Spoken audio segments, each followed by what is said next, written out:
أعوذ بالله من الشيطان الرجيم بسم الله الرحمن الرحيم الحمد لله رب العالمين الرحمن الرحيم مالك. السلام علیکم ورحمۃ اللہ وبرکاتہ. الحمد للہ رب العالمین والصلاة والسلام علی سید الانبیاء والمرسلین وعلی آلہ وصحبہ اجمعین اما بعد. محترم ناظرین، قرآن کریم کے 10ویں پارے کی تفسیر چل رہی ہے. پچھلے درس میں آپ نے سورۃ الانفال کی آیت نمبر 52 تک کی تفسیر سنی تھی. آئیے آگے بڑھتے ہیں. اعوذ باللہ من الشیطان الرجیم. ذلك بأن الله لم يكن مغيرا نعمة أنعمها على قوم حتى يغيروا ما بأنفسهم وأن الله سميع عليم.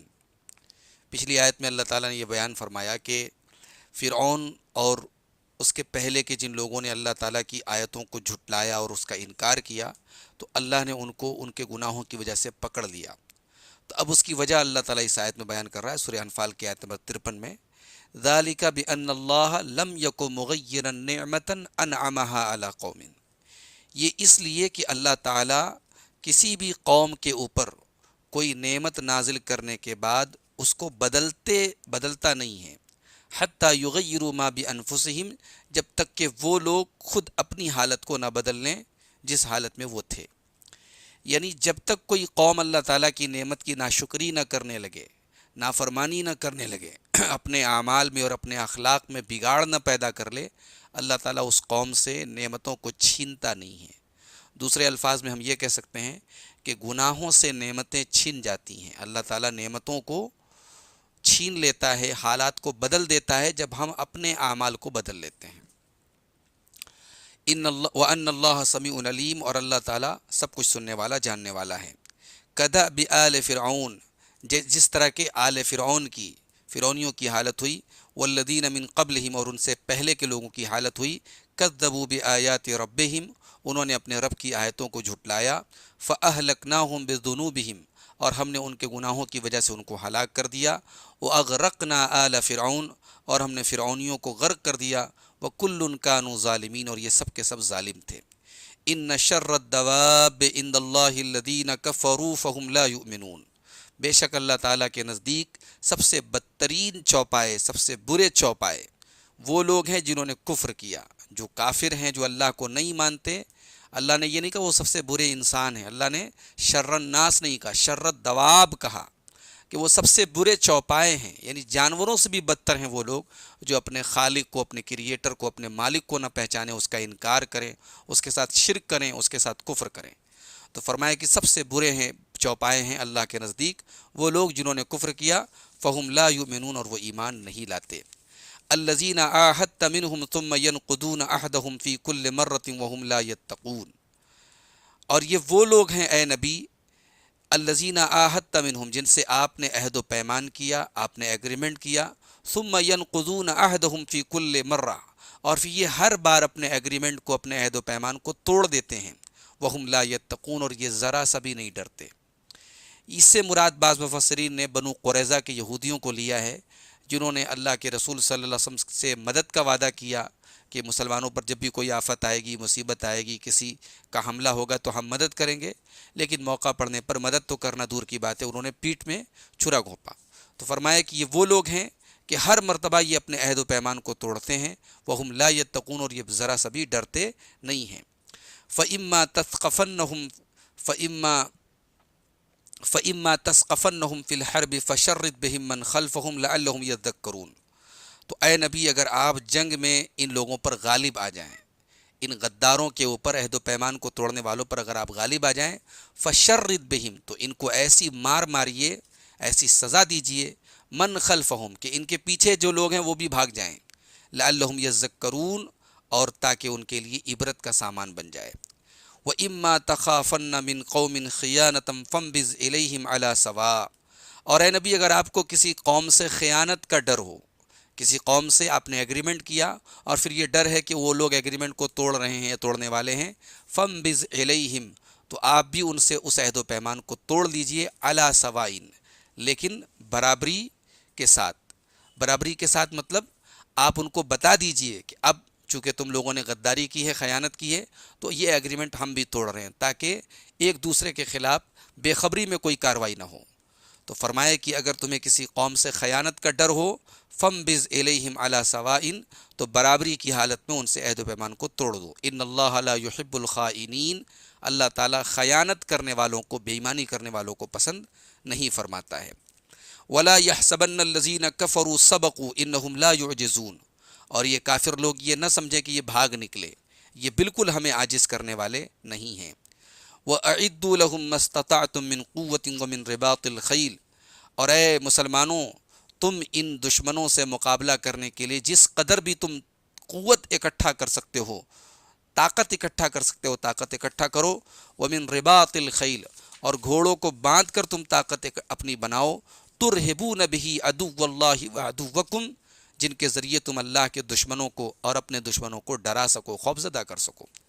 یعنی یہاں یہ مسلمانوں کو تعلیم دی جا رہی ہے کہ جب ان کے آس پاس ان کے دشمن ہوں تو وہ ظاہری اعتبار سے، مادی اعتبار سے بھی اتنے مضبوط اور طاقتور ہوں کہ دشمنوں کی مجال نہ ہو کہ ان کی طرف غلط نظر سے اٹھا کر کے دیکھ سکے۔ یہاں خاص طور سے گھوڑے کا ذکر ہے۔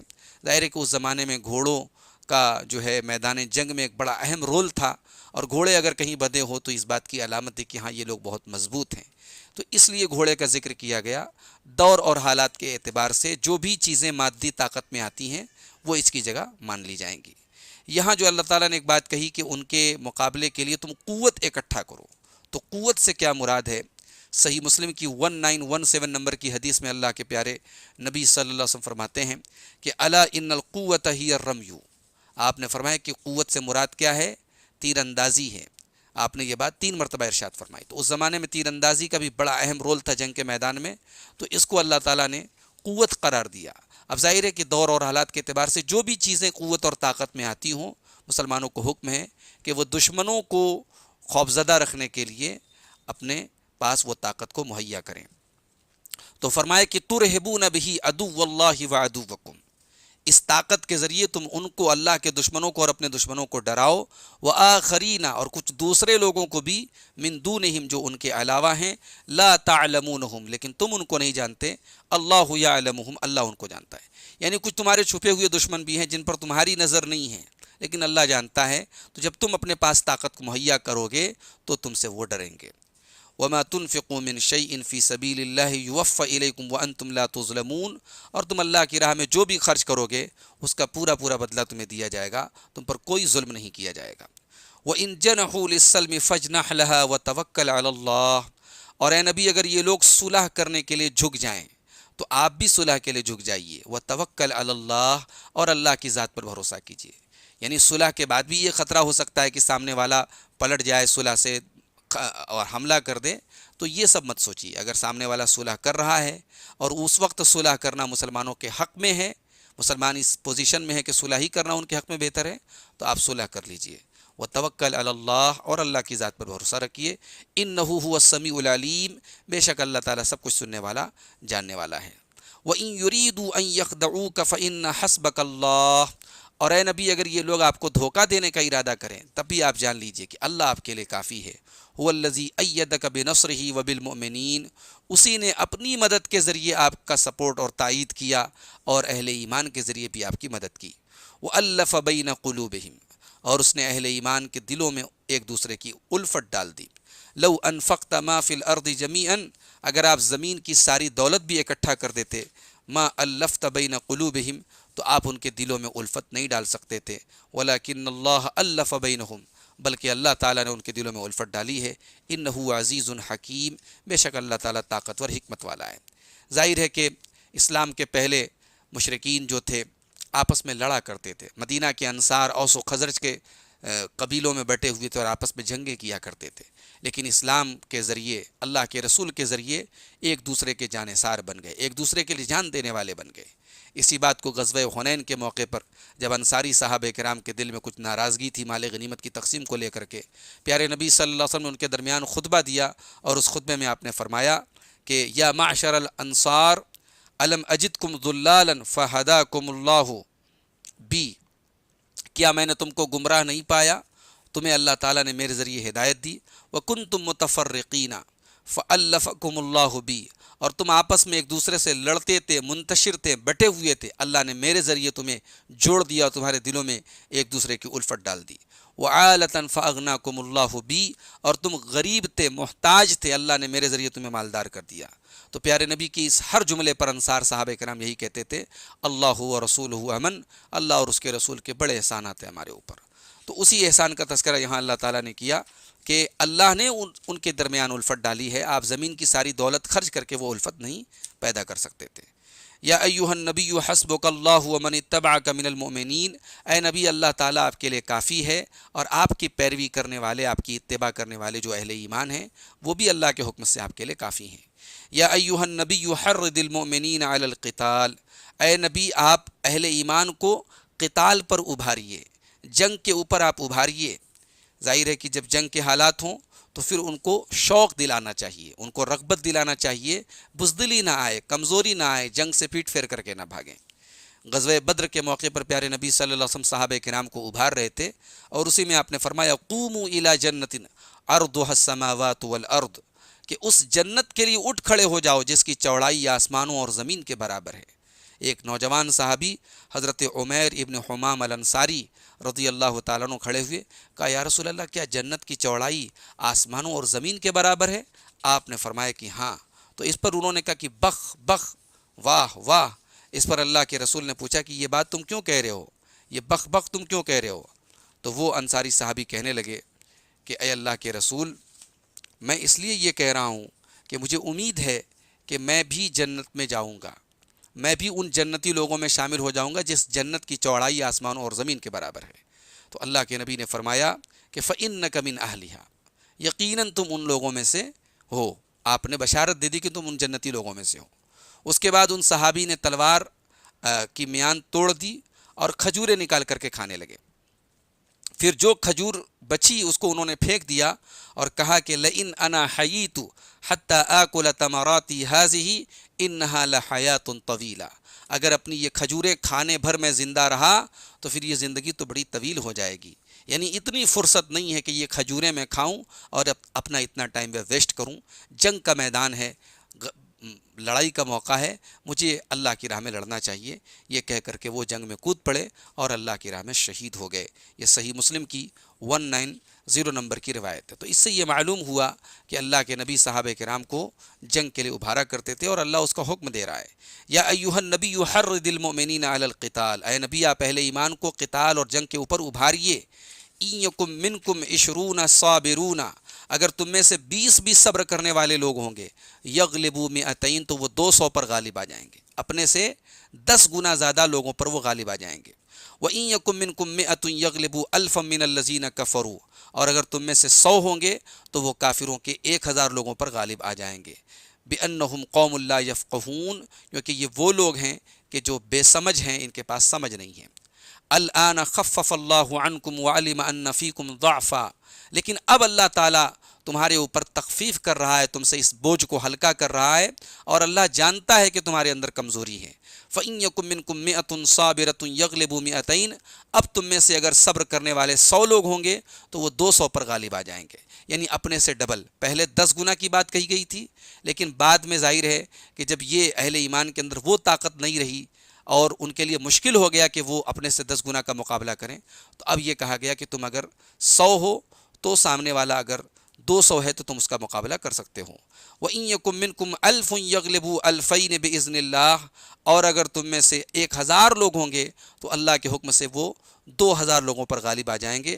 وَاللَّهُ مَعَ الصَّابِرِينَ، اور اللہ تعالیٰ صبر کرنے والوں کے ساتھ ہے۔ مَا كَانَ لِنَبِيٍّ أَن يَكُونَ لَهُ أَسْرَىٰ حَتَّىٰ يُثْخِنَ فِي الْأَرْضِ، نبی کے لیے یہ مناسب نہیں ہے کہ نبی کے ہاتھ میں قیدی ہوں جب تک کہ وہ زمین میں اچھی طریقے سے جنگ نہ کر لے۔ یعنی یہ غزوہ بدر کا موقع ہے، بدر میں 70 قیدی پکڑ کر کے لائے گئے۔ یہ کفار کے سرغنہ لوگ ہیں، یہ سردار لوگ ہیں، یہ وہ لوگ ہیں جنہوں نے اللہ کے رسول کو اور صحابہ کو تکلیف پہنچانے میں کوئی کسر نہیں چھوڑی۔ اللہ کے نبی صلی اللہ علیہ وسلم نے صحابہ سے مشورہ کیا کہ ان کا کیا کرنا چاہیے۔ حضرت ابو بکر کی یہ رائے تھی کہ ابھی ہم کمزور ہیں، معاشی اعتبار سے فائنینشیلی بھی ہم کمزور ہیں، ہمیں پیسے کی ضرورت ہے، اور یہ سب ہمارے قبیلے اور خاندان کے لوگ ہیں، اگرچہ یہ کافر اور مشرک اور ہمارے خلاف جنگ میں آئے ہیں، ہمیں ان سے فدیہ لے لینا چاہیے اور ان کو چھوڑ دینا چاہیے۔ حضرت عمر کی رائے یہ تھی کہ نہیں، یہ کفر کے سرغنے ہیں، اور ان کو اگر ہم نے چھوڑ دیا تو یہ پھر ہمارے خلاف کھڑے ہوں گے اور پھر ہمیں قتل کرنے کی پلاننگ کریں گے، ان کو سزائے موت دی جائے۔ تو یہ دو اوپینین آئے، اور یہ دونوں صورتیں جائز تھیں، لیکن حالات کے اعتبار سے زیادہ بہتر وہ رائے تھی جو حضرت عمر نے دی تھی۔ تو اللہ کے رسول صلی اللہ علیہ وسلم نے حضرت ابو بکر کی رائے پر عمل کیا اور قیدیوں کو فدیہ لے کر کے چھوڑ دیا۔ تو یہاں اللہ تعالیٰ عتاب نازل کر رہا ہے اور اپنے نبی کو یہ بتا رہا ہے کہ یہ بات مناسب نہیں تھی۔ ما کان لنبی ان یکون لہ اسرا، نبی کے لیے مناسب نہیں ہے کہ اس کے ہاتھ میں قیدی ہوں، حتی یثخن فی الارض، یہاں تک کہ وہ زمین میں اچھی طریقے سے جنگ نہ کر لے۔ تریدون عرض الدنیا، تم دنیا کی متاع اور دنیا کا مال چاہتے ہو، واللہ یرید الآخرہ، اور اللہ تو آخرت کو چاہتا ہے، واللہ عزیز حکیم، اور اللہ تعالیٰ طاقتور حکمت والا ہے۔ لولا کتاب من اللہ سبق لمسکم فیما اخذتم عذاب عظیم، اگر اللہ کی طرف سے کتاب پہلے سے لکھی ہوئی نہ ہوتی، اللہ کی طرف سے پہلے سے لکھی ہوئی بات نہ ہوتی، تو جو کچھ تم نے لیا ہے اس کے سلسلے میں تم پر بڑا عذاب، عظیم عذاب نازل ہو سکتا تھا، تمہیں پہنچ سکتا تھا۔ فَكُلُوا مِمَّا غَنِمْتُمْ حَلَالًا طَيِّبًا، تو جو تم نے مال غنیمت حاصل کیا ہے اس میں سے حلال اور پاکیزہ کھاؤ تم، واتقوا اللہ، اور اللہ سے ڈرتے رہو، ان اللہ غفور الرحیم، بے شک اللہ تعالیٰ معاف کرنے والا، رحم کرنے والا ہے۔ یہاں جو یہ بات کہی گئی کہ لولا کتاب من اللہ سبق، کہ اگر اللہ کی طرف سے پہلے سے لکھی ہوئی بات نہ ہوتی، یہ پہلے سے لکھی ہوئی بات سے کیا مراد ہے؟ اس کی ایک تفسیر تو یہ بیان کی گئی کہ تقدیر میں اگر یہ بات نہ لکھی گئی ہوتی کہ مال غنیمت مسلمانوں کے لیے حلال ہے، تو تمہیں اس فدیہ لینے پر تم پر عذاب نازل ہوتا، لیکن چونکہ اللہ تعالیٰ کی تقدیر میں یہ بات پہلے سے لکھی تھی کہ تمہارے لیے، امت محمدیہ کے لیے، مال غنیمت کو حلال کیا جائے گا، اور ظاہر فدیہ بھی مال غنیمت کی ایک شکل ہے، اس لیے تمہارا اس کو لینے میں کوئی مسئلہ، کوئی حرج کی بات نہیں ہے۔ اگر یہ نہ لکھا ہوتا تو تم پر عذاب آتا۔ دوسری اس کی تفسیر یہ کی گئی ہے اہل بدر کی مغفرت، یعنی اگر اہل بدر کی مغفرت کا وعدہ نہ ہوتا تو اس کام کی وجہ سے، ان قیدیوں سے فدیہ لینے کی وجہ سے تم پر عذاب نازل ہوا ہوتا۔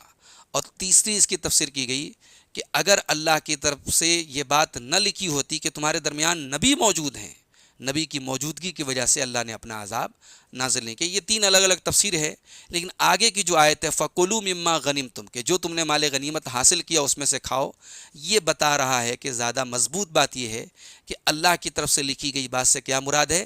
مال غنیمت مراد ہے، مال غنیمت کا حلال ہونا مراد ہے، کہ چونکہ اللہ تعالیٰ کی کتاب میں یہ بات لکھی تھی کہ مال غنیمت تمہارے لیے حلال کیا جائے گا، اس لیے اس فدیہ کو لینے کی وجہ سے تم پر کوئی عذاب نازل نہیں ہوا۔ تو فرمایا کہ تم اس مال غنیمت میں سے کھاؤ، واتقوا اللہ، اور اللہ سے ڈرتے رہو، ان اللہ غفور الرحیم، بے شک اللہ تعالیٰ معاف کرنے والا، رحم کرنے والا ہے۔ تو آج ہم لوگوں نے سورۃ الانفال کی آیت نمبر 53 سے لے کر کے 69 تک تقریباً 17 آیات، 53 سے لے کر کے 69 تک تقریباً 17 آیات ہم لوگوں نے پڑھی۔ آئیے دیکھتے ہیں کہ ان آیات میں ہم لوگوں نے کیا اہم باتیں دیکھی ہیں۔ سب سے پہلی بات تو یہ ہے کہ اہل کفر جو ہیں وہ اللہ کے نزدیک جانوروں اور چوپایوں سے بھی بدتر ہیں۔ ایمان بڑی قیمتی دولت ہے، اور اللہ تعالیٰ ایمان سے اگر ہماری ہوں تو اللہ تعالیٰ کے مبغوض بندے ہم بن جائیں گے۔ اللہ نفرت کرتا ہے ان بندوں سے جو ایمان جن کے پاس نہ ہو، توحید جن کے پاس نہ ہو۔ دوسری چیز یہ پتہ لگی کہ جنگ کی ایک سیاست یہ بھی ہے کہ قائد جو ہے جنگ کا، وہ دشمن کو ایسی مار مارے کہ وہ دوسروں کے لیے عبرت بن جائے۔ اسی لیے اللہ اپنے نبی سے کہہ رہا ہے کہ فَشَرِّدْ بِهِمْ مَنْ خَلْفَهُمْ، ان کو ایسی مار مارو کہ ان کے پیچھے کے لوگ ڈر کر کے بھاگ جائیں۔ تیسرا سبق یہ ملا کہ غداری اور خیانت اسلام میں اس کی کوئی اجازت نہیں ہے، بالکل حرام ہے۔ اور یہی وجہ ہے کہ حضرت امیر معاویہ رضی اللہ تعالیٰ عنہ نے جب شامی فوجوں کے ساتھ معاہدہ کیا کہ ہم تمہارے اوپر حملہ نہیں کریں گے، اور معاہدے کے پیریڈ کے ختم ہونے کا جب آخری ٹائم آیا تو حضرت معاویہ نے سرحد کے قریب اپنی فوجیں بھیج دیں۔ تو اس موقع پر حضرت عمرو بن ابسہ رضی اللہ تعالیٰ عنہ نے آ کر کے اعلان کیا کہ نہیں، اللہ کے رسول کو میں نے فرماتے ہوئے سنا ہے وفاء لا غدرہ، کہ جب کسی سے وعدہ کیا جائے، ایگریمنٹ کیا جائے، اس کو پورا کیا جائے، غداری کی اسلام میں اجازت نہیں ہے۔ تو تو حضرت معاویہ نے پھر اپنی فوجوں کو واپس بلا لیا۔ تو غداری اور خیانت کی اسلام میں اجازت نہیں ہے۔ چوتھی چیز ہم لوگوں نے یہ سمجھی کہ اگر دشمن کی طرف سے ایگریمنٹ کو توڑ دیا جائے تو پھر ایگریمنٹ کو توڑنا جائز ہے، لیکن اس صورت میں دشمن کو بتا دیا جائے کہ اب ہمارے تمہارے درمیان کوئی ایگریمنٹ نہیں ہے، تاکہ غلط فہمی میں ایک دوسرے پر حملہ نہ ہو۔ اور پانچواں مسئلہ یہ ثابت ہوا کہ ہر زمانے کے اعتبار سے مسلمانوں کو چاہیے، خاص طور سے جہاں ان کی یعنی مسلمانوں کی اپنی حکومت ہو، تو آس پاس اگر ان کے دشمن ہیں تو ان سے وہ چوکنا رہیں اور اپنے آپ کو مضبوط رکھیں، ہر اعتبار سے، مادی اعتبار سے چوکس رہیں، تاکہ ہر طریقے کے حالات سے وہ نپٹ سکیں۔ چھٹی چیز یہ سمجھ میں آئی کہ مسلمان جب تک مسلمان ہیں تب تک دنیا میں ان کے دشمن موجود رہیں گے، کیونکہ جو شیطانی قوتیں ہیں وہ جنات میں بھی اور انسانوں میں بھی موجود ہیں، اور یہ طاقتیں ہمیشہ مسلمانوں سے نفرت کرتی رہیں گی، دشمنی کرتی رہیں گی۔ اسی طریقے سے ایک بات یہ بھی معلوم ہوئی کہ اگر ایسے حالات ہیں جس میں صلح کر لینا مسلمانوں کے حق میں بہتر ہے تو دشمن سے صلح کر لینا چاہیے، اس میں کوئی حرج کی بات نہیں ہے۔ اور ایک چیز یہ بھی پتہ لگی کہ ہر دور میں ضرورت پڑنے پر مسلمانوں کو قتال کے اوپر ابھارا بھی جا سکتا ہے، بلکہ ابھارنا ضروری، اگر حالات ایسے ہوں کہ ضروری ہو تو ضروری بھی بن جاتا ہے۔ اسی لیے اللہ نے اپنے نبی کو حکم دیا کہ اے نبی آپ اہل ایمان کو قتال پر ابھاریں۔ تو یہ چند آیات تھیں سورہ انفال کی۔ اس کے بعد انشاءاللہ ہم سورہ انفال کی آیات کو ختم کریں گے اور سورہ توبہ کو شروع کریں گے۔ وآخر دعوانا ان الحمد للہ رب العالمین۔